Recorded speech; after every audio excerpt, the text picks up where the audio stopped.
Hi, Assalamualaikum and salam. Greetings to all non-Muslim and Muslim. Alright, lesson for this week is chapter 4. So chapter 4 is a measure of the dispersion. Before this, you are learn on the measure of the central tendency, which is you are looking on the middle of the location of the data.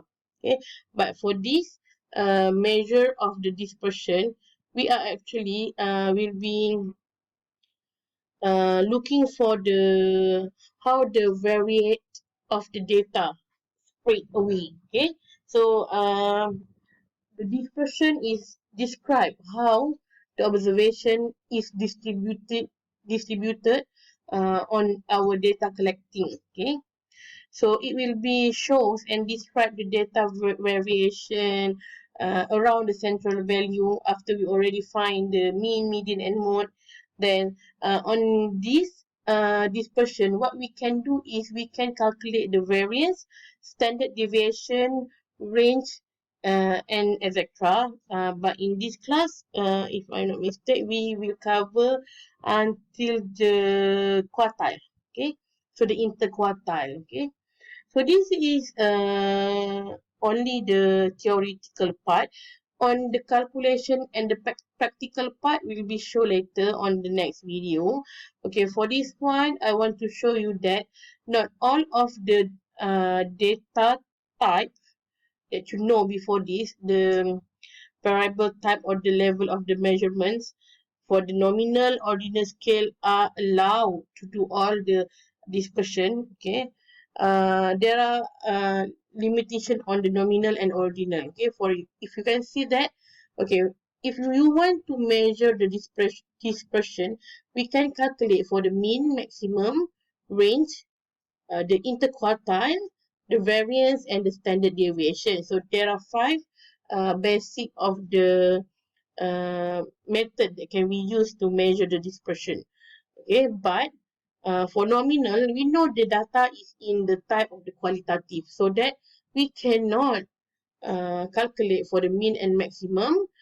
Of course, when we didn't have a mean and maximum, we cannot calculate for the range and the interquartile and variance and standard deviation. Okay, means that we cannot use nominal data to find the dispersion. Okay, and then for the type of ordinal, we can calculate for for the min max, for the range, for the interquartile, but not variance and standard deviation, because ordinal, if you still remember that the data are not typically in a ranking or in orders of the group of data in order. Okay, so that we can represent the data in a numeric one using the Likert scale such as, okay, and the last one is scale. Scale can calculate all everything, okay, on the dispersion.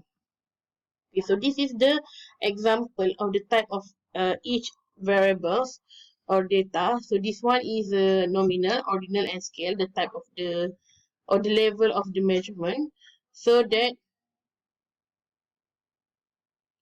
the what we can say that what I give from this table is the definitions, the example, the measure of tendency that allow to do, the measure of dispersion that allow to do by the type of the variables, and what the graph might be used and the procedure. Okay, so phenomena we can this is the unordered categorized. Ordinal is ordered and the scale is a numeric. Okay, so this nominal and ordinal is the qualitative and the scale are the quantitative. Okay, so example of the nominal you can see in here.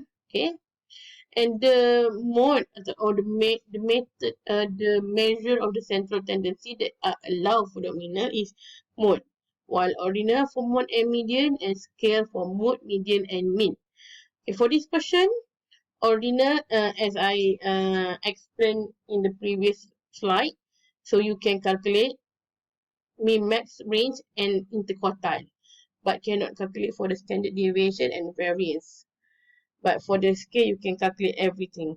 Okay, this is the graph that you might use in the nominal. So you can use pi Pareto bar to show the data presentation. Okay. For ordinal bar and pi, and the scale is histogram, scatter, polygon. If you want to do to find the relationship between the variable, you can use scatter diagram. Okay, so the procedure or the table that you might use is a frequency table for the nominal and ordinal, and for the scale you can go for the to find the descriptive analysis on this one. Okay, so the terms and definition you can read from the slide. Okay, thank you.